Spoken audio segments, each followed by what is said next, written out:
muito boa tarde. Espero que estejam todos bem e é um prazer estar aqui mais uma vez para conversar com vocês um pouquinho sobre feedback na prática, né? Descobrindo e trazendo o melhor das pessoas para o trabalho. Bom, para quem não me conhece, né, eu sou o Gustavo Casarotto, sou especialista em gestão de pessoas e atuo mais de 25 anos, né, no desenvolvimento de software e tecnologias para a área de recursos humanos e atuo hoje como Chief Product and Technology Officer aqui na Metadados. Então, eu sou responsável por todas as estratégias de produtos aqui da empresa, né, e por aquilo que vai para o mercado. Para quem não conhece a Metadados, tá? A Metadados é uma empresa que já tem os seus mais de 35 anos de mercado, são mais de 260 colaboradores, né, e nós desenvolvemos soluções completas para um RH humano e inovador, quer dizer, nós temos desde a parte de folha de pagamento, ponto, benefício, segurança, assim como soluções para gestão de pessoas, para recrutamento de seleção, para um RH completo, né? Para tudo que um RH precisa, a gente tem soluções. Dentro, né, das marcas que a Metadados trabalha, né, trabalha com o SIR, né, que é o Sistema Integrado de Recursos Humanos, onde tem todos os módulos que uma gestão de pessoas, assim, né, um RH completo precisa ter. A gente tem o lançamento do Vibe, que é o que nós vamos conversar um pouquinho mais hoje, tá? Que ele é realmente um produto muito disruptivo para a gestão de pessoas, onde a gente traz práticas realmente inovadoras para que as empresas consigam mudar suas práticas culturais e consigam trabalhar de uma forma muito mais eficiente, mais humana, a sua gestão de pessoas, né? O Skill, que assim como o Feedlover, são duas startups, né, adquiridas pela Metadados, uma que trabalha em recrutamento e seleção com inteligência artificial de forma muito interessante, muito eficiente, muito completa, e a Feedlover, que trabalha benefícios flexíveis. Então, para quem também quiser uma solução nessa área, acho que cabe dar uma olhada com cartão de crédito, onde a gente consegue dar uma flexibilidade para os funcionários escolherem, né, dar essa liberdade para que eles escolham aquilo que mais se adequa às suas vidas. E o Madu, que na verdade é uma solução para a área de saúde ocupacional, para clínicas e prestadores de serviço de saúde ocupacional. Então, a Metadados consegue atuar dos dois lados, né? Soluções para empresas e para quem terceiriza a saúde ocupacional, soluções para clínicas que prestam serviço de saúde ocupacional para as suas empresas.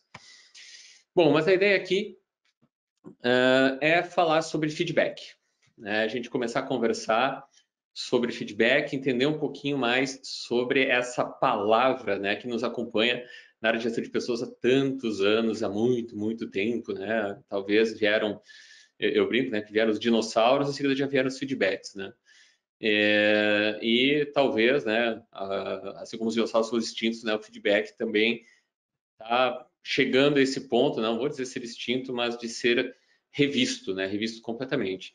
E se for pensar a palavra feedback, né, ela vai nos remeter a algumas questões como foco no passado, exatamente pelo back, né, que significa olhar para trás, né, em inglês.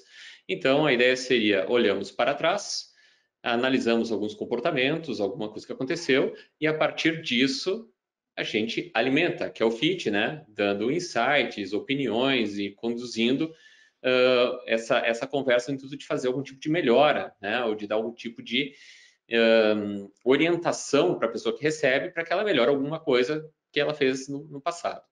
Então, o grande problema do feedback, não vou dizer que é problema, mas a característica dele seria que ele tem um foco no passado, então a gente sempre tem que estar olhando para trás, né, para coisas que aconteceram lá atrás. Ele tem dentro dele uma noção antiga de comando e controle, que na verdade ele não é necessariamente uma conversa. Ele parte do momento em que, de repente, eu como líder observo algum comportamento e eu tento determinar ou influenciar fortemente uma direção que eu queira dar naquela conversa. Então, ele é meio unidirecional nesse sentido e ele tenta comandar e controlar as pessoas de uma certa forma. Nós vamos aprofundar isso aqui um pouquinho mais para ficar mais claro. Ele olha para os gaps, então ele esquece um pouquinho das qualidades das pessoas, porque é ali onde a conversa é focada, naquilo que a pessoa não entrega e não necessariamente naquilo que ela entrega. Apesar que a gente pode dar feedbacks de elogios, nada impede que isso aconteça, mas ele é muito mais frequente, tá? Olhando para os gaps, ou seja, aquilo que as pessoas não fazem, aquilo que elas não entregam. E ele tenta fazer uma mudança de comportamento à força, né? E também acredita na performance individual. Essa última parte é interessante porque nós temos no modelo de gestão de pessoas tradicional uma coisa chamada descritivo de cargos. E o descritivo de cargos, ele tem dentro dele responsabilidades e competências que a pessoa precisa entregar. E o descritivo de cargos não passa de um modelo de comando e controle, obviamente, né, porque ele está determinando o que uma pessoa tem que fazer. E, ao mesmo tempo, a gente acredita que uma pessoa executando o que ela tem que executar dentro daquele cargo, né, ou seja, ela se adequando àquilo, ela vai ter uma performance individual. E a gente vai entender daqui um pouco que performance individual é algo que não existe. E eu acho que nós vamos começar a entrar nesse assunto agora para poder começar a entender as mudanças que estão acontecendo em termos de feedback daqui para frente. Então, como que as melhores empresas do mundo, como é que o mercado lá fora, e como é que nós estamos enxergando a evolução do feedback. E o feedback está sendo substituído por algo chamado conversas frequentes. A gente está tirando um pouquinho o termo feedback e substituindo por conversas. E quando a gente substitui por conversas, existe uma mudança sutil, mas importante. Significa que não é eu falo, dou feedback, a pessoa escuta e se adequa. A gente começa a trocar, a gente começa a conversar. E essas conversas, que a gente chama de frequentes aqui também, elas não são aleatórias. Elas têm um propósito e nesse propósito existe um método de trabalho e esse método vai levar a um resultado desejado em relação a isso, onde nós vamos melhorar muito aquilo que nós praticamos nas nossas empresas em relação às pessoas. Esse é o objetivo das conversas frequentes. E para que as conversas frequentes aconteçam, a gente precisa eliminar alguns mitos, tá? O primeiro mito, eu sempre digo assim, não existe performance individual. Por quê? Porque todo resultado de valor é consequência de um trabalho coletivo. E eu gosto de trazer o futebol aqui para a gente poder entender que as práticas onde pessoas mudaram e que todo o resultado que uma empresa obtém, ele sempre é resultado de um trabalho coletivo. Nenhuma pessoa individualmente entrega qualquer resultado de valor para a empresa. Eu vou dar vários exemplos aqui que eu sempre repito em todos os momentos que eu tenho essa oportunidade. Imaginem uma venda é um resultado de valor para uma empresa. Uma pessoa sozinha não vende. Nós temos uma equipe de marketing captando leads, uma equipe de pré-venda qualificando leads e uma equipe de venda vendendo. Uma pessoa só não vende. Se eu tiver construir um produto, a mesma coisa. Eu tenho que ter lá um product owner, eu tenho que ter desenvolvedores, eu tenho que ter testadores, eu tenho que ter uma equipe para entregar um produto. Uma pessoa sozinha não entrega produto. Então, o futebol é mais ou menos assim. Eu até tenho o Cristiano Ronaldo aqui como uma referência. Agora, se eu botar 11 Cristiano Ronaldo em campo, ou ele sozinho, não vai ganhar jogo nenhum. E, na verdade, quando a gente começa a entender isso como esporte coletivo, a gente começa a entender que nada mais são que times que têm pessoas onde cada pessoa vai executar um papel ali dentro fundamental para que o time ganhe de forma coletiva e que os resultados de valor da empresa aconteçam. Então, essa ideia de forçarmos comportamentos ou competências de cima para baixo é algo que a gente começa a abdicar. A gente não usa mais feedback para tentar forçar, né, competências e comportamentos desejados, porque a gente substitui isso para reconhecer o melhor de cada um. E é aí que as conversas frequentes começam a fazer sentido. Porque quando a gente começa a reconhecer o melhor de cada um, e a gente para de focar um pouco nos gaps, a gente começa a olhar nas qualidades e dizendo o seguinte, bom, se tu é um bom atacante, cara, eu não vou ficar te dando feedback para tu defender que nem um zagueiro. Porque tu não defende nem zagueiro, focar nos gaps. Eu vou dizer, não, cara, vamos lá. Se tu é um bom atacante, vou te botar no ataque e aqui tu vai dar uma contribuição melhor para o time. E a partir daí, o time vai ganhar os jogos e isso é o que interessa. Então, a gente começa a ter uma outra visão em relação àquilo que esperamos das pessoas. E quando a gente começa a tirar as amarras do comando e controle, que são os executivos de cargos e acreditar na performance individual, a gente começa a ficar mais livre. Porque a pessoa não precisa mais se ater ao cargo, ela pode simplesmente olhar e descobrir como ela faz para dar o melhor dela para a equipe e o time ganhar. Eu vou dar um exemplo prático para isso também. Eu tenho uma equipe aqui na empresa de migração de dados. Nessa equipe eu tinha 2 desenvolvedores. E, obviamente, quando eu chegava no descritivo de cargos deles, eles tinham lá suas competências, né? Então, eu dizia assim, olha, tem competência de inovação, competência de qualidade e produtividade, como qualquer cargo teria. Quando eu chegava para dar o feedback, eu tinha 2 pessoas na equipe, tá? Uma era muito boa em inovação e outra era muito boa em qualidade e produtividade. 2 perfis completamente diferentes. E eu chegava para essa primeira pessoa e dizia o seguinte, cara, tu é animal em inovação, tu trouxe muitas ideias novas aqui para o time, implementou várias coisas que fizeram o time mudar a forma de fazer o trabalho. Só que em termos de né? O mas, né? Olha o feedback, mas em qualidade, produtividade você precisa melhorar. Porque eu estou pegando um modelo que é o descritivo de cargo, estou tentando enquadrar a pessoa dentro dessa caixinha e eu estou focando no mediano. Eu estou querendo um super-homem, um cara que tenha tudo, que ele seja tudo de bom.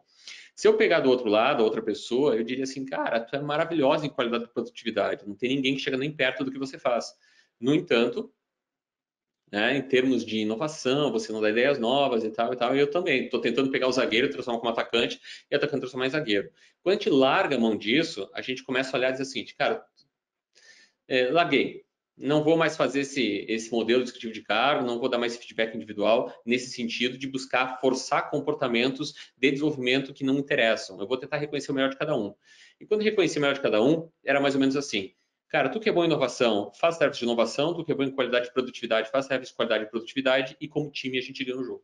Cada um sendo essa pessoa mesma, da sua melhor forma, sem a necessidade de estar forçando esses comportamentos através de feedbacks, olhando para o passado e tentando forçar algo que a pessoa não é ou que ela não entrega. Então, a gente começa a ter um novo modelo de gestão de pessoas, onde a gente começa a olhar para aquilo que a pessoa tem de bom e enquadrar isso dentro daquilo que o time precisa. A partir daí, então, né, a gente começa a mudar essa perspectiva para feedback. Qual é o objetivo, então, do feedback nesse novo modelo? Olhamos para trás com foco em comportamentos que prejudicam o coletivo. Então, obviamente, ele continua existindo, mas agora a função dele, em vez de tudo ser feedback, né, ou seja, praticar feedback para tudo quanto é lado, a gente delimita que está focado em comportamentos que prejudicam o coletivo. Então, no momento em que eu sou parte de um time e daqui um pouco eu não estou me comportando da forma adequada, não estou ajudando o time, é ok, olha para trás, gente, que ó, teu comportamento está prejudicando o coletivo e como coletivo a gente não vai ganhar se você continuar com esse comportamento. Então, aqui o feedback ainda é útil e vai continuar sendo útil para sempre. Não é algo que vai deixar de existir. No entanto, a gente passa a ter agora, com muito mais ênfase, o que a gente chama de feed forward, que é olhar para frente buscando a melhor versão das pessoas. Então, se eu descubro que o cara é um bom atacante, eu começo a olhar para ele e dizer o seguinte: bom, como é que nós vamos fazer para que você se torne um atacante melhor, já que você está se descobrindo como atacante? Ou como zagueiro, eu brinco com futebol, mas isso vale para qualquer profissão, como analista de marketing, como desenvolvedor, como qualquer coisa que houver, né, analista de suporte na empresa como um todo. E nesse sentido, a gente começa a rever um pouco o papel do líder e as práticas de liderança como um todo, no momento que a gente quer fazer de forma humana. E aqui tem uma questão muito importante. O novo papel do líder a partir de agora, ou pelo menos, não vou dizer a partir de agora, mas com essa nova visão de gestão, né, mais humana nas empresas e com esse olhar de buscar o melhor de cada um, são dois papéis principais em relação às pessoas. O papel número um é criar vínculo emocional verdadeiro com as pessoas. E o papel número dois, desafiar as pessoas a buscar a sua melhor versão. Nessa ordem. Eu vou repetir. Nessa ordem. Vínculo emocional primeiro e desafiar as pessoas a buscar a sua melhor versão em segundo. De onde é que vem essa base? Vem de um framework chamado Radical Candor, né, montado pela Kim Scott, que trabalhou na Google e na Apple, né, com Eric Smith, inclusive com o Steve Jobs. E a partir de experiências que ela teve lá, ela montou esse framework. Esse framework faz todo sentido para mim. Tá? Tem até um livro em português chamado Empatia Assertiva, que eu aconselho bastante, ou mesmo depois o meu próprio livro também que traz isso de uma forma mais resumida, né? Mas o livro da Kim Scott realmente é excepcional. E tem esses quadrantes aqui. E, na verdade, a ideia é que pensem o seguinte: quando a gente precisa desafiar as pessoas a buscar o melhor, a gente em algum momento vai criticar alguma coisa, vai dizer para a pessoa, vai falar alguma coisa para a pessoa, talvez que ela não queira ouvir. Ou, né, vai dizer para ela assim, de repente se tu quer chegar onde você quer chegar, puxa por aqui, puxa por lá e assim por diante. Quando é que as pessoas mudam a chave e passam a identificar isso como algo positivo, ao invés de identificar como uma crítica negativa? Basicamente porque elas sabem que a pessoa que está conversando com elas sobre isso é uma pessoa que se importa com elas de verdade. Pense na vida de vocês. Se vocês recebem uma crítica numa rede social sobre um trabalho que vocês fizeram, de um desconhecido qualquer, cara, dá vontade de dar uma voadeira com os dois pés no peito dessa pessoa. E por que isso acontece? Porque essa pessoa não conhece a sua história, não conhece o trabalho que você fez, nem a base, nem por que você fez aquilo. fala sobre esses assuntos sem querer te ouvir, tá? Critica de forma unilateral, né? Sem querer te ouvir. E, na verdade, a gente acaba recebendo isso como uma simples e pura agressão. Agora, de quem é que são as pessoas que a gente ouve críticas e às vezes não se sente tão mal? Dos melhores amigos. E por que que a gente ouve críticas dos melhores amigos e não se sente mal? Porque a gente sabe que aquela pessoa, quando está falando isso pra gente, ela se preocupou em criar um vínculo emocional verdadeiro conosco, que a gente sabe dentro do nosso coração que ela se importa de verdade com a gente, antes de tudo. E se aquela pessoa realmente se importa de verdade com a gente, ela vai falar algumas coisas que a gente não quer ouvir algumas vezes, e a gente vai parar e vai ouvir, e às vezes vai agradecer. E para que uma empresa tenha uma gestão humana, e para que o líder seja um líder humano também, e que não só humano, mas eficiente, né, no sentido de conseguir sensibilizar as pessoas para algum tipo de mudança, algum tipo de desafio, de buscar a sua melhor versão, essa é a ordem.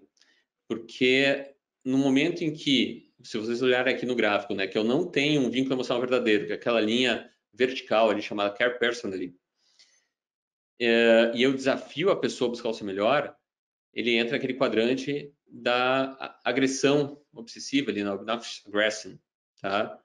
Se por acaso eu nem me importo e nem falo a verdade para a pessoa, quer dizer, eu não desafio a pessoa, né, ou simplesmente, e também não me importo com ela, eu entro na mentira manipulativa. E se basicamente eu até me importo com a pessoa, mas eu não desafio ela, eu entro aqui no. Ele põe aqui, né, a ruína da empatia, tá? Mas eu digo muito que é o famoso medo de falar a verdade.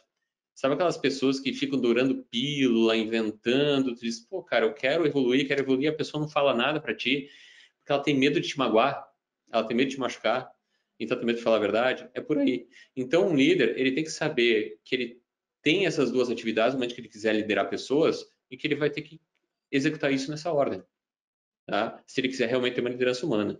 E que ferramentas ele executa para conseguir chegar nesse ponto? Ele vai executar as conversas.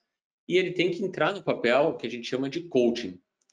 Um papel de coaching, né? O que que é um coaching? Um coaching, ele é aquele tipo de pessoa que ajuda você a descobrir o seu melhor.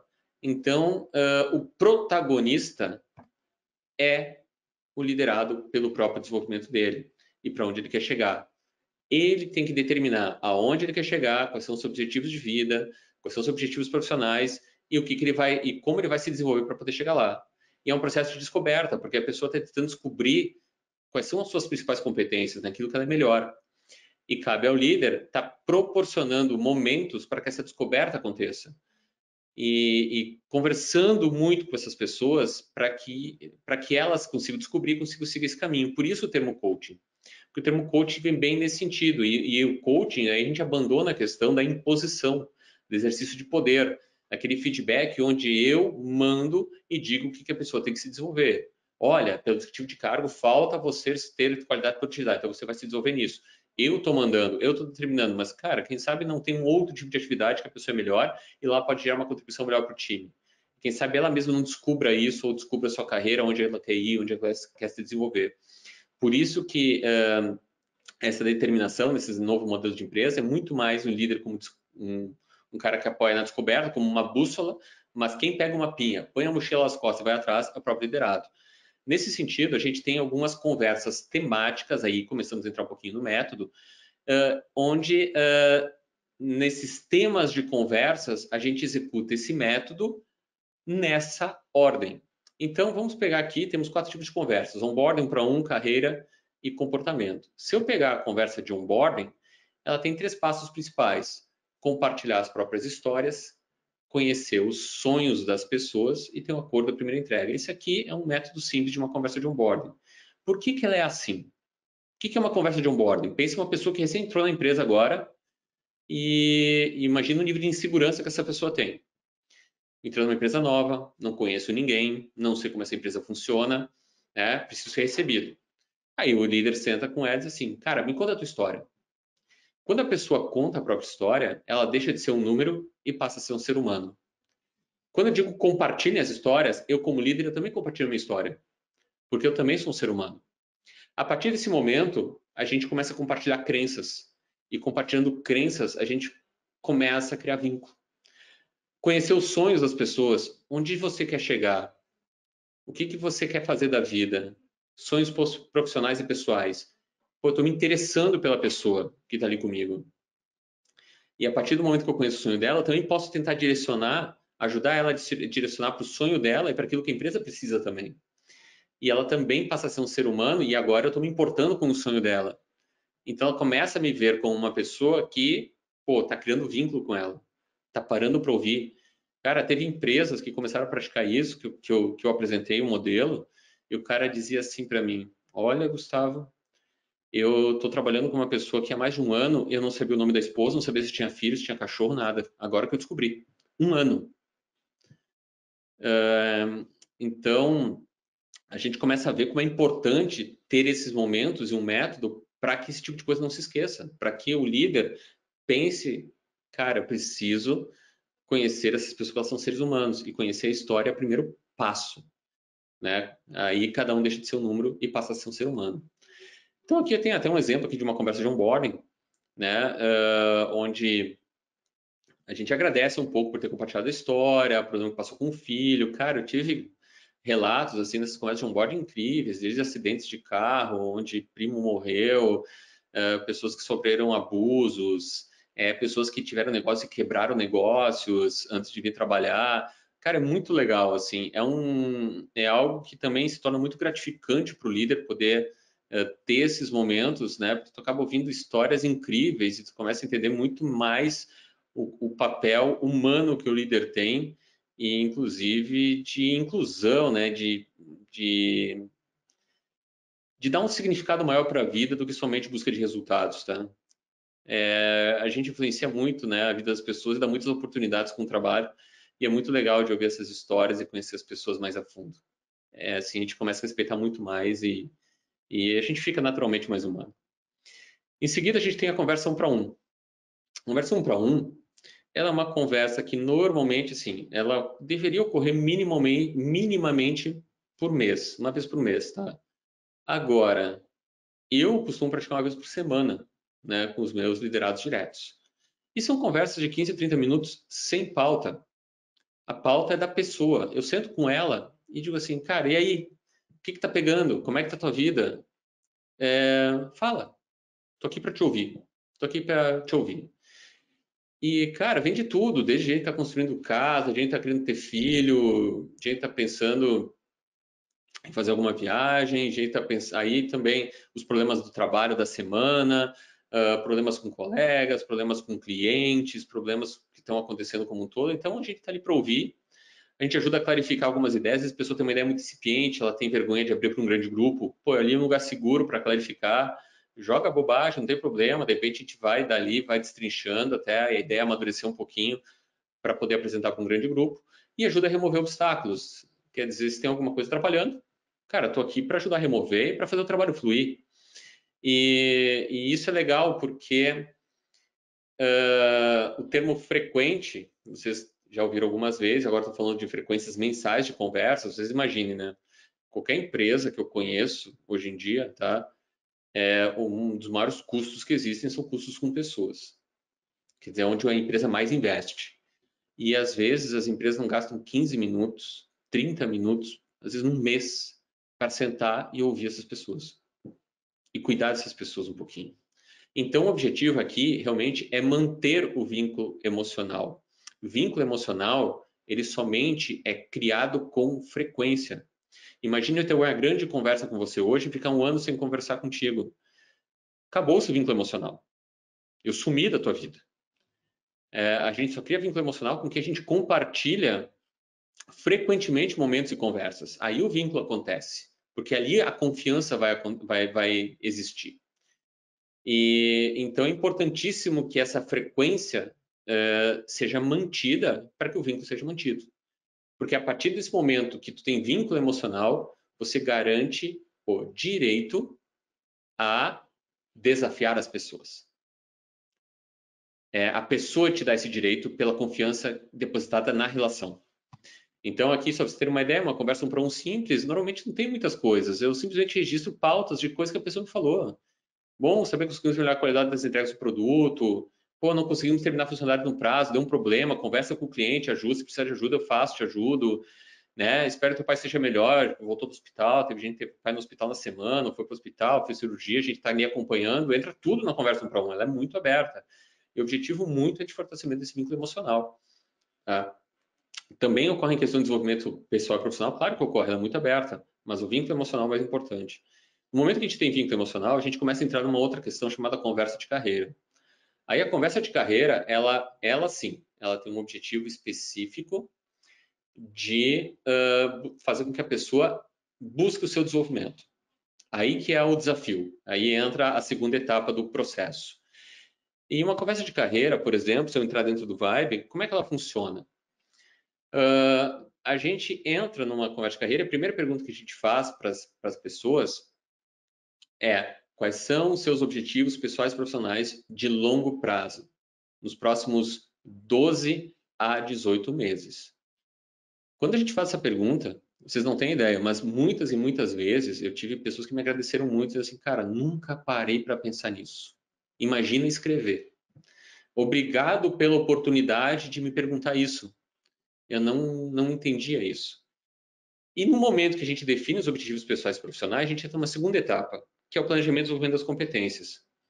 Aqui no planejamento e desenvolvimento das competências, a pergunta é: que competências você acredita que precisa desenvolver para poder chegar aonde você quer chegar? Aqui vocês estão vendo, né, 3 ícones aqui, né, um troféu, uma bandeirinha e uma bolinha, tá?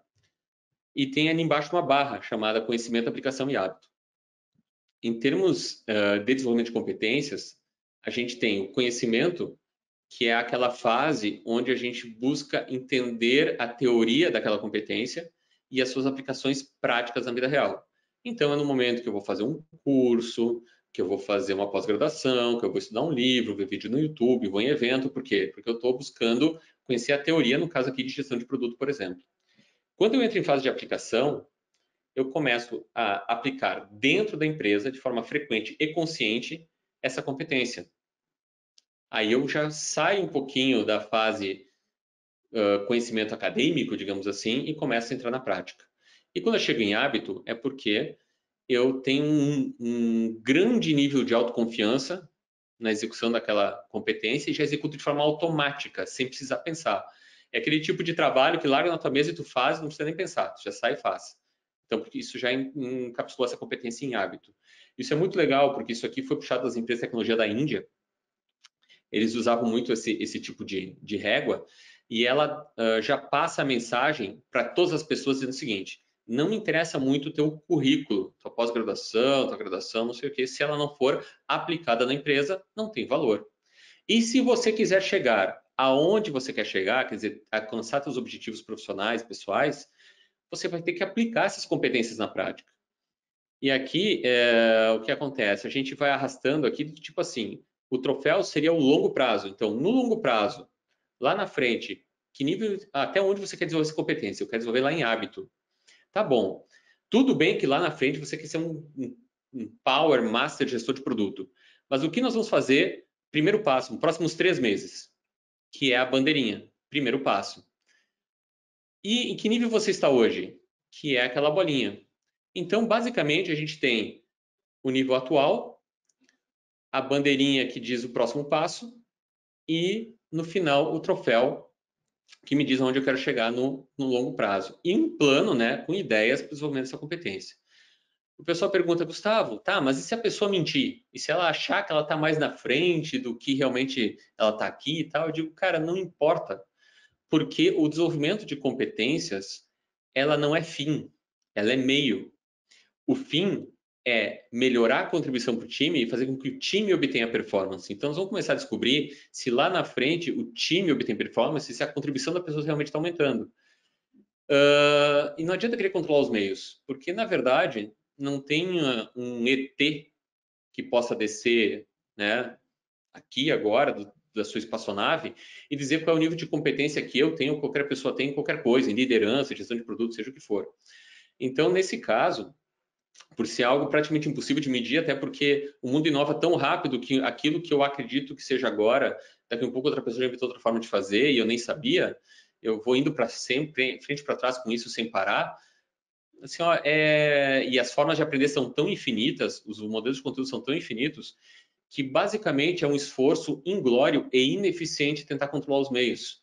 E isso é uma coisa que está dentro do sangue do comando e controle que nós aprendemos desde a década de 90 dos 2000. A gente não consegue desapegar desse tipo de coisa. Mas, na verdade, na prática, a gestão por competências, ela não passa uma visão arrogante de um mundo, porque parte do pressuposto que a gente consegue determinar as competências de forma estática e mantê-las atualizadas de forma estática com um mundo complexo mudando do jeito que ele muda. A gente não consegue, é impossível.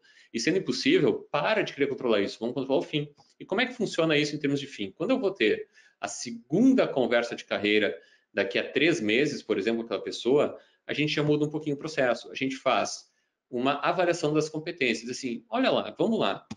Me diz então, como é que foi a evolução da tua competência desde a última conversa de carreira? A pessoa vai lá e coloca, olha, tu foi até onde tu queria ir, não foi, tu terminou o curso, não terminou, conseguiu, não conseguiu aplicar. Então a pessoa vem e coloca aqui evidência do seu desenvolvimento.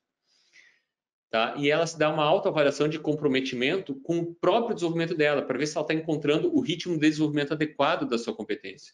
Aqui no caso, ó, ela conseguiu atingir a bandeirinha, então ela conseguiu, na visão dela, cumprir com aquilo que ela esperava. E ela se dá uma nota de comprometimento com o próprio desenvolvimento dela, e se a empresa conseguiu apoiar de alguma forma, a gente registra também as evidências de apoio né, no desenvolvimento daquela competência. Em seguida, a gente faz uma autoavaliação que normalmente a gente fazia numa avaliação de desempenho, que tinha avaliação de desempenho da pessoa, depois tinha a avaliação de desempenho do líder, depois fazia de consenso, a gente vai direto para consenso. Isso aqui é uma conversa. A gente para de fazer avaliação, consenso, vai conversando e já vai preenchendo. E é isso que interessa aqui, ó, marcar contribuição para o círculo. O que é uma contribuição? Nós temos 3 níveis de contribuição, abaixo, adequado e superior. É como se a gente termina uma partida de futebol, a gente ganhou ou perdeu o jogo, ou empatou. Mas a gente consegue, olhando de fora, saber quem jogou muito, quem jogou mais ou menos, quem jogou pouco. E essa é mais ou menos a ideia aqui da contribuição baixa, adequada e superior. A baixa, adequada e superior é mais ou menos o que a gente enquadra hoje como júnior para sênior. O que é uma pessoa júnior? É uma que realiza entregas simples e depende do apoio dos colegas para realizar entregas mais relevantes. E trabalha mais individualmente, ou trabalha mais individualmente do que coletivamente. Quer dizer, dependência para entregas complexas e não está bem integrado ao grupo ou ao trabalho em equipe. O adequado, que seria o pleno, é o cara que entrega de forma autônoma coisas relevantes para o time e sabe trabalhar em equipe. E o superior, que seriam os craques do time, tá? Eles teriam entregas que poderiam ser apresentadas em cases e comparadas com 5% mais talentosos do mercado. E eles não são só membros do time, eles são uma referência pessoal e profissional para as pessoas do time ou até mesmo externamente. E aqui eu resolvi várias questões com isso, tá? Porque quando eu ia conversar com as pessoas, muitas delas se achavam sênior e diziam o seguinte: não, minha contribuição é superior. Eu dizia o seguinte: tá, então qual foi a entrega que o time realizou, que você teve uma participação, uma contribuição determinante que poderia ser apresentada num case e que outros profissionais da mesma área gostariam de conhecer? Ah, ainda não tenho essa entrega. Então não é superior. Porque a gente está, de novo, trazendo a régua do mercado e não a comparação interna. A pessoa se achava superior em comparação com os colegas. E olhar com os colegas é a mesma coisa que comparar amistoso. Eu faço um amistoso com meus amigos, tem um cara lá que destrói no jogo, eu digo, nossa, esse cara é craque. Aí eu coloco ele para jogar um jogo profissional, o cara não pega na bola. Porque a referência que eu tinha é uma referência de amigos, que é uma referência muito pequena, um mundo muito pequeno que é dentro da própria empresa. Então é muito importante começar a trazer a regra do mercado para dentro da empresa, exatamente para poder subir essa régua e fazer com que essa exigência suba também e aconteça. E depois disso, a gente tem aqui o que a gente chama de perfil de trajetória desejado, que é como a pessoa se motiva. E aqui a própria pessoa escolhe. Então, a pessoa que ela tem um perfil mais de resiliência, ela performa melhor em ambientes que exigem mais cuidado, disciplina, resiliência e sensibilidade. Pessoas que trabalham com vendas, com suporte, atendimento ao cliente, com consultoria, com área financeira, tem muito desse perfil resiliência. E o perfil desafio é aquele que se motiva por desafios. Então, no momento que eu tenho uma pessoa com uma entrega superior e que ela é do perfil resiliência, eu posso bater nas costas dela e dizer assim, cara, sensacional, obrigado, é uma honra trabalhar com você, e posso deixar a pessoa no mesmo lugar performando, né? Não tem necessidade de promoção dessa pessoa. Muitas vezes ela gosta de estar ali, né? Quantas empresas a gente conhece chão de fábrica lá que tem um cara que é soldador há 30 anos e deixa o cara lá e o cara tá feliz. Não precisa promover. Agora, pessoas que se motivam por desafio e ela tem uma entrega superior, eu digo, cara, obrigado, sensacional trabalhar contigo, tá aqui o próximo desafio. Porque se eu não der o próximo desafio, essa pessoa vai embora da empresa. Então, eu começo também a entender como é que as pessoas se motivam a partir dessa avaliação. E no momento que eu tenho isso, eu também consigo medir qual é o comprometimento geral que a pessoa teve com o próprio autodesenvolvimento dela, como é que ela se avalia. Depois disso, a questão segue normal. Eu volto a revisar os objetivos pessoais e profissionais de longo prazo para ver se não houve alguma alteração, algum objetivo que foi concluído, outro ou algum outro objetivo que a pessoa queria trabalhar, e em seguida faço o planejamento de competências exatamente igual como foi feito antes. Na mesma conversa, então, já avalio e já faço o próximo plano para os próximos 3 meses. Então, isso é muito legal, porque a gente cria todo um momento aqui, tá? Onde a gente mostra que a pessoa é protagonista, ela determina seus objetivos. Eu, como líder, faço as perguntas certas para ela, onde é que você quer chegar, estou ajudando a se descobrir que competência você quer desenvolver, como é que você está desenvolvendo, você está descobrindo o seu ritmo de desenvolvimento, você está se comprometendo com o seu desenvolvimento, você está conseguindo melhorar sua contribuição para o time, você está conseguindo chegar onde você gostaria de chegar. E aí essas reflexões são extremamente importantes para todas as pessoas que trabalham na empresa. Todo mundo quer ter esse feedback, mas a gente fala de feedback de novo. Mas feedback assim, ok, eu estou olhando para trás, mas eu não estou mais criticando, tô, cara, feed forward, olhando para frente, tá bom. E o que nós vamos desenvolver agora, lá na frente, para você chegar onde você quer chegar? Não adianta só olhar para trás e criticar. Vamos fazer o plano para frente, vamos olhar para frente, vamos ver como vamos fazer para que o próximo passo aconteça. Depois disso, também a gente tem a conversa de comportamento. Ela normalmente ocorre, né, naquele modelo fato, comportamento, impacto, sugestão, que é da comunicação não violenta, né, e ela ocorre em momentos que tem problema de comportamento, tá? E aí também já tem um método, né, correto para trabalhar isso, né, como a gente tem aqui, que tem até um exemplo, né, hoje as pessoas ficaram incomodadas falam que você perdeu a cabeça, aí tu fala do impacto, né, o teu comportamento deixou todo, como é que foi esse comportamento, né, deixou todos muito assustados, impediu que o assunto corresse de forma produtiva, minou, impediu a busca por soluções do problema. E no final tu dá uma sugestão, né?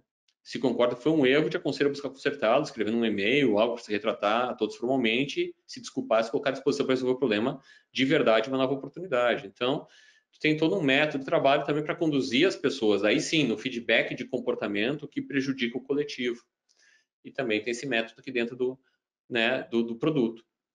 O que é legal que cria, então, todo aquele modelo do Radical Candor, principalmente, né, ou de criar vínculo emocional e desafiar as pessoas e manter o time coeso, está todo aqui dentro através desse tipo de conjunto de conversas temáticas, e não mais um modelo de feedback estático padrão. Tá? E como é que a gente mede essa experiência? Como a gente mede se estamos conseguindo ou não atingir os objetivos que nós gostaríamos, né, com essas conversas todas? Em primeiro lugar, a gente precisa entender que é função da empresa como um todo e da liderança proporcionar uma boa experiência de desenvolvimento pessoal e profissional. E como a gente mede isso? Duas formas. Frequência de conversas. O líder tem que ter frequência. Se não tiver frequência, a plantinha que deveria ser regada constantemente para poder florir, não vai florir, não vai crescer, não vai se desenvolver. É aquilo que eu falei para vocês antes. Converso contigo hoje, daqui a um ano, não tem frequência. Perdi o vínculo, perdi o contato, te abandonei, acabou. Em seguida, a gente tem uma outra métrica chamada feedback ascendente. No feedback ascendente, aí sim, aí eu tenho, né, o liderado me avaliando e também olhando um pouquinho para o passado, também olhando o meu comportamento do passado. Ó, analisando as conversas que tivemos, o nosso relacionamento diário como um todo, como você classificaria? E aqui tem as opções, né? Franqueza com empatia, franqueza com indiferença, medo de falar a verdade, muito focado naquele método Radical Candor, onde eu, como líder também, eu consigo entender se nas conversas que eu estou tendo com os meus liderados, eles enxergam valor, eles estão percebendo isso como conversas de valor. E eu, como líder, me coloco numa posição também de humildade, dizendo assim, estou aprendendo e me desenvolvendo assim como vocês. E eu preciso do feedback para saber se eu estou no caminho certo ou não. Nesse sentido, a gente mede, então, nessa experiência, de duas formas. Bom, estou cumprindo com a frequência das conversas, ou seja, estou conversando com todo mundo. Em segundo lugar, as pessoas enxergam qualidade nas conversas, nessa experiência, elas estão gostando dessa experiência de conversas. Então, com esses dois feedbacks, eu já tenho essa resposta. Essas duas métricas me dizem essa experiência está ou não está funcionando na minha empresa. Em seguida, a gente tem uma segunda pergunta que precisamos responder, que é se estamos conseguindo apoiar os nossos liderados em sua jornada de autodesenvolvimento. Então, não adianta somente eu conversar, mas está surtindo efeito? Esses jogadores aqui, eles estão treinando pra caramba e tudo, mas estão entrando em campo e estão melhorando a sua contribuição? Então, no caso, a gente consegue medir o comprometimento com o autodesenvolvimento deles, que é como eles se avaliam no sentido que eles estão buscando de fato se desenvolver e chegar onde eles querem chegar, e se está dando resultado, ou seja, na hora que eles entram em campo, a contribuição para o time está melhorando, está aumentando. E nesse sentido também a gente tem as duas métricas. A gente consegue verificar as autoavaliações dos liderados, aquelas 5 estrelas, né, que eles avaliavam seu próprio comprometimento, assim como as contribuições para os times, se elas estão aumentando, se as pessoas estão saindo de contribuições baixas para adequadas e adequadas para contribuições superiores. Então, a gente consegue acompanhar isso com o passar do tempo em todas as equipes. Então, não basta basicamente executar o método, a gente precisa medir e essa métrica precisa fazer sentido, porque a gente está contando uma história aqui, essa história tem que fazer sentido e tem que realmente tirar resultado. Então, nesse sentido, tá? Claro que aqui eu tenho um tempo curto, né? Nós estamos aqui no webinar, já estamos quase indo para o final aqui, abrindo para perguntas, mas eu acredito que a grande ideia aqui dessa história é dar essa pincelada, mas quem quiser se aprofundar, eu escrevi um livro chamado Depois que Tudo Deu Errado, tem ali o QR Code, se alguém quiser ir atrás, está na Amazon, tem também na livraria, por enquanto, do Arco da Velha, já estou trabalhando para colocar a versão física, eu percebo um número de pedidos muito grande de versões físicas do livro, né? O pessoal não está acostumado a ler no Kindle. Logo vamos ter mais livrarias, tá? Mas onde aqui a gente aprofunda esse método no passo a passo, no detalhe, com muita informação, e eu acho que é uma indicação bem bacana para quem quiser. Inclusive, eu digo que todo o dinheiro com o livro será jogado, né, ou dedicado a projetos sociais, principalmente na área de educação, transformação de escolas, que a gente está transformando método educacional em algumas escolas aqui de Flores da Cunha, e a ideia é que ele funcione como com esse objetivo também de mudar a forma como as pessoas recebem a educação lá na escola, que a gente percebe que isso cria problemas nas empresas, né, com esse modelo que a escola desde sempre nos ensinou meio que tudo errado, que as pessoas na escola não são capazes de tomar decisões, que elas têm que ser mandadas, que elas não podem criar, não podem definir suas próprias regras, elas não podem descobrir o seu melhor, elas simplesmente são mandadas a fazer tudo lá dentro e não são dignas de confiança para decidir sobre nada. E aí, quando chegam nas empresas, a gente precisa de outros tipos de profissionais, a gente não foi ensinado na escola a ser esse tipo de pessoa, e aí a gente começa a ter que fazer o desaprender para poder aprender coisas novas, o que torna todo esse processo mais difícil. Então, no caso, até por isso que eu também estou pegando essa grana do livro e dedicando para esses projetos educacionais também, que eu estou cansado de ver tanto as empresas realizando práticas de feedback, de comando e controle que não são eficientes, que não funcionam, assim como a educacional também que não funciona na sua completude, digamos assim, na formação de seres humanos e bons profissionais para as empresas. Certo? Então, gente, muito obrigado, tá? Agradeço muito aí a participação de todos, espero que tenha conseguido contribuir, né, com esses 45 minutos que nós tivemos até o momento, e estamos abertos a perguntas, tá? Inclusive, também, como estamos no webinar, aqui tem o chat, tá?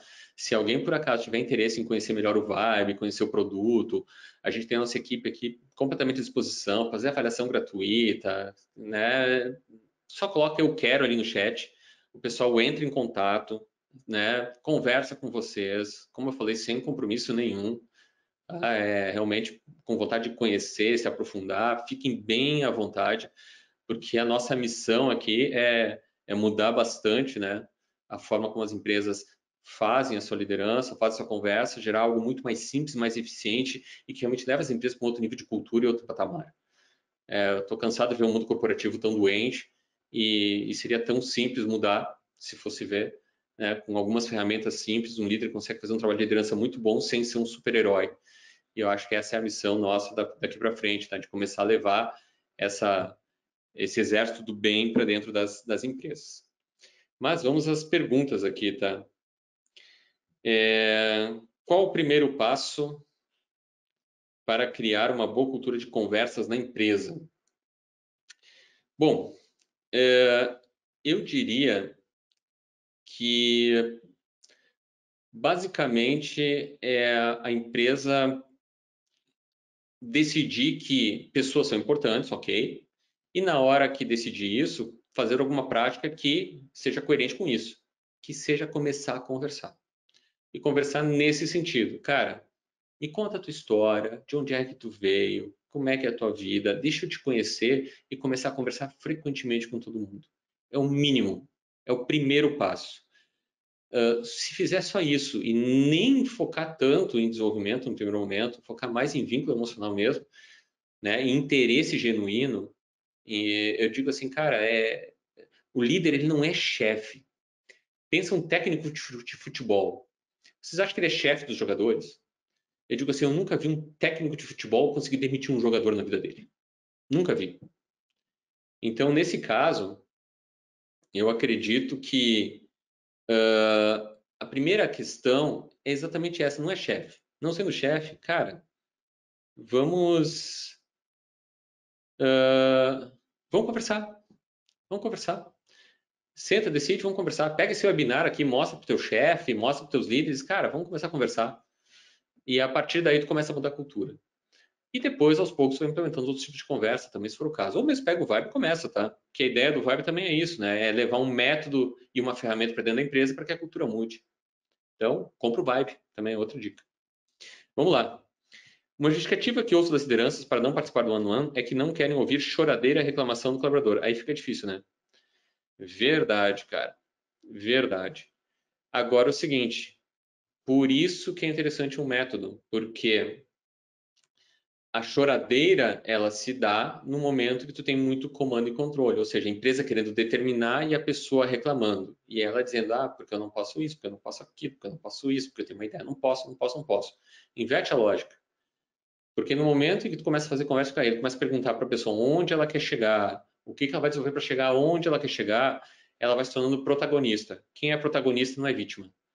E se a empresa começa a eliminar as barreiras de desenvolvimento, quer dizer, não pode isso, não pode isso, não pode aquilo, não pode aquilo, e deixa as pessoas mais livres, que diz, começa a eliminar descritivo de cargo, começa a fazer conversa frequente, começa a fazer perguntas para as pessoas numa conversa de carreira, tu tá tirando o vitimismo da jogada, aquele tipo de reclamação, porque eu digo, bom, você é o protagonista, aonde você quer chegar? Cara, não tem vitimismo nisso. A reclamação corre muito pelo modelo comando-controle também, tá? De querer empurrar a goela abaixo o que a pessoa tem que desenvolver, como ela tem que se comportar. Aí, realmente, a reclamação tem que acontecer mesmo, tá? Agora, pelo menos, quando tu começa a mudar o método, tu começa a separar o joio do trigo, né? Tu começa a ver exatamente quem realmente quer se desenvolver e quem só quer reclamar e chorar porque não descobriu o seu melhor. Tá no lugar errado, né? Então, né, nem todo mundo nasceu para estar onde está trabalhando. Daqui a um pouco também cabe descobrir em algum momento perguntar por que você está aqui então? Né? Se você não gosta de nada, está reclamando de tudo, por que você está aqui? Tá? Vamos lá. Gustavo, muito mais que ouvir, é fundamental escutar de modo plenativo, certo? Olha, entendi aqui, botou escutar em letras maiúsculas, né? A pessoa aqui. Sim, eu entendi no sentido de ser genuíno. Sim, tem que ser genuíno. E vamos ser bem sinceros, cara. As pessoas percebem quando não é genuíno. Ninguém é burro, tá? Ninguém é burro. Gente, pelo amor de Deus, né? Ninguém é burro, tá? É, por isso que esse vínculo emocional tem que ser verdadeiro. Porque a pessoa vai sentir que é verdadeiro e realmente a escuta tem que ser verdadeira. Se não for, não vai mudar a cultura. Vai continuar sendo aquele modelo de sempre, um contra o outro, ao invés de dois amigos juntos, um ajudando o outro a chegar no seu melhor. Você pode botar na tela que explicou sobre a avaliação de colaborador, sobre o feedback e explicar um pouco melhor como foi construído aqueles 3 quadrantes? Os 3 quadrantes. Deixa eu pegar aqui, vamos ver. Eu já sei qual que é. É do Radical Candor. Espero que eu esteja certo. Você sacaneou aqui, né? Este aqui. Tá aqui, ó. Isso. Esses quadrantes foram construídos pela Kim Scott, tá? No livro Radical Candor, tá? Tem até um site chamado radicalcandor.com, que vocês podem entrar lá e já ter algum tipo de contato, ou o livro Empatia Assertiva em português, tá? Mas a ideia dos quadrantes, basicamente, é posicionar essas duas variáveis, que é o quanto eu tenho um vínculo emocional verdadeiro e o quanto eu desafio diretamente as pessoas a buscarem o seu melhor, tá? E quando eu tenho as duas coisas, eu consigo Radical Candor, que a tradução nem é empatia assertiva, mas seria franqueza radical, tá? Mas eu chamo até, prefiro traduzir como franqueza com empatia. O que é empatia? A pessoa sabe que eu sou franca com ela, mas que ao mesmo tempo eu tenho a empatia de entender o que é estar no lugar dela. Então eu fiz o meu trabalho de vínculo emocional primeiro e desafiei ela depois. Eu disse, cara, tu sabe que eu estou falando a verdade, né? Não vem com essa. Sabe que eu gosto de ti, que eu estou falando a verdade para ti, não vem com essa. Vamos lá. Aí tu começa também a eliminar esses vitimismo e tal, porque a pessoa sabe, né? Tu parou para ouvir a história da pessoa, né? Tu parou para conhecer o que ela está fazendo, para acompanhar. Então, é isso. Os outros quadrantes, eles são colocados nessas variáveis. Então, no momento que eu tenho, por exemplo, o care personally, né, que é a linha vertical, que eu tenho pouco vínculo emocional com a pessoa, não faço trabalho de criar vínculo. Eu vou lá e só dou feedback. Cara, aí entra esse lado aqui, desafio diretamente a pessoa, mas não crio vínculo. Aí entra a agressão, que é a parte de baixo ali. E outra coisa assim, além de não fazer o trabalho de vínculo emocional, também não desafio a pessoa, que é o silêncio, né? Que é o que está bem do lado esquerdo aqui. Então, tu imagina, se eu fico em silêncio total, eu simplesmente não faço nada com a pessoa. Eu tenho uma coisa chamada mentira manipulativa, que é o pior cenário de todos, tá? Eu não me importo contigo e não te desafio a buscar outra melhor. Não te dou feedback de nada, não falo sobre nada, não te digo, não dou uma opinião sobre o teu trabalho, sobre o que está acontecendo, não troco nenhuma ideia contigo, não estou te ajudando a chegar no teu melhor. Cara, o pior cenário possível. E o de cima aqui, o Ruinous Empathy, tá? Que é, eu digo que eu não traduzo literalmente, tá? Mas é o famoso medo de falar a verdade, tá? É quando tu cria vínculo emocional com a pessoa, tu gosta da pessoa, mas na hora que tem que ser franco e falar alguma coisa que não é tão legal, tu dá aquela bloqueada, para não magoar a pessoa, para não ferrar com o relacionamento da pessoa. De certa forma, também tu tá arruinando com o desenvolvimento dela, porque ela não consegue buscar o melhor dela, porque tu não tá confrontando ou falando daquele assunto que incomoda mais. Vamos lá. Tem mais aqui, tá? Eu vou botar de volta aqui na frente enquanto eu vou lendo aqui, né? Boa tarde. Ontem sentei com cada associado, fizemos juntos a avaliação de competências, do início ao fim, consenso, plano de ação. Fizemos 3 em 3 meses, porém eu sempre dou feedbacks pontuais. Minha prioridade é sempre ponderar cada profissional de acordo com as suas responsabilidades. Mostro que é independente de cargo, todos são gestores do seu trabalho. Caramba, né? O cara escreveu, não foi uma pergunta, escreveu uma bíblia aqui, né? Todos são gestores do seu trabalho, mostra a importância do profissional dentro do negócio. Eu posso causar entendimento do associado dentro do negócio, repasso o chá, explico exemplos de cada letra do chá, e só depois de tudo isso inicio o feedback, vamos para a parte micro, os detalhes, e com toda essa introdução já quebramos o gelo e, por consequência, estamos mais afinados. Assim fica mais fácil superar os pontos e melhorar juntos e encontrar a melhor solução. Para você faz sentido o modelo que eu utilizo? Cara, faz, assim, não tem tanto problema, tá? Porque tu tá sentando junto com as pessoas, tá conversando com elas. Tu tá, assim, eu só não sei aqui, tá? Se você está perguntando para elas aonde elas querem chegar, né? Quer dizer assim, se tu tá perguntando assim, cara, no futuro, aonde tu quer chegar? O que tu quer ser da vida, né? Quais são teus objetivos? Fora isso, o resto é muito parecido com o que foi feito aqui, tá? Não muda muito. Então, às vezes até um modelo um pouquinho mais simples. A ideia é simplificar um pouco isso. Não precisa ser tão detalhado, até porque o efeito não muda tanto. Mas acredito que sim, que a ideia seja essa, que sim, tá? E assim, gente, então, acho que, né, que terminamos as perguntas, né, até dentro do horário. Vou dar uma reforçada aqui também, né, que quem se interessou, conversa com os nossos especialistas, acho que é uma coisa bem bacana, tá? Pelo menos conhecer e se aprofundar na ferramenta acaba criando um outro tipo de visão, tem mais coisas lá dentro, tem avaliação de performance, tem avaliação de talento, quer dizer, a gente trabalha também a parte de performance e reconhecimento, o que também a gente sabe que são outras duas dores que se interligam com essa parte de conversas e feedback. Hoje o nosso assunto foi mais feedback, então fiquem bem à vontade de colocar o quero ali e conversar com a gente. De qualquer forma, né, agradeço muito a oportunidade, agradeço muito que tenham ficado aqui até o final. Espero mesmo de coração que tenha agregado algo aí na vida de vocês, ou pelo menos dado uma alternativa, uma visão diferente de tudo, tá? Opa, peraí, tem mais uma aqui que chegou. Ó. Gustavo, como trazer esse assunto para a mesa com uma diretoria que acredita que a empresa é pequena para essa transformação cultural? Cara, eu acho que a melhor forma de levar isso é que é simples, tá?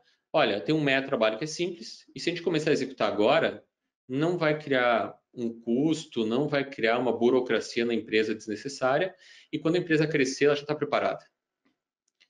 E apresentar o método, tá? Acho que essa que é a questão. O método, eu percebo muito que quando eu fui conversar, eu saí um pouquinho do público de RH e fui conversar muito com líderes. E quando eu fui conversar com os líderes, eles basicamente me diziam o seguinte, Gustavo, o RH nos dá umas ferramentas burocráticas que a gente acaba não tirando eficiência e que acaba perdendo muito tempo. Então o RH, ele não criava sentido para os líderes. Eles faziam porque eram obrigados. Então, olha só, os líderes sendo obrigados a usar ferramentas ineficientes. Aí eu pensei e pedi para eles assim, o que vocês querem? O que vocês precisam? Cara, a gente precisa de algo simples, porque a gente já tem nossa rotina de trabalho que é muito pesada. A gente está o dia inteiro correndo atrás no pau. A gente não pode perder muito tempo com isso. E aquilo que a gente for fazer tem que agregar valor de verdade. Porque se agregar valor, aí sim a gente compra ideia. Então, eu acredito que a melhor forma de vender é exatamente essa, é dizer que é algo que não vai pesar no dia a dia da liderança e que ao mesmo tempo faz sentido e que agrega valor com aquelas métricas corretas para quem quer cuidar das pessoas e poder crescer bem. Mas é assim, para pequena empresa é até mais fácil, porque tu não tem toda uma cultura para ser quebrada, tu já começa com a cultura certa. Então, vai por aí, vai por mim que vai dar certo. Tá bom?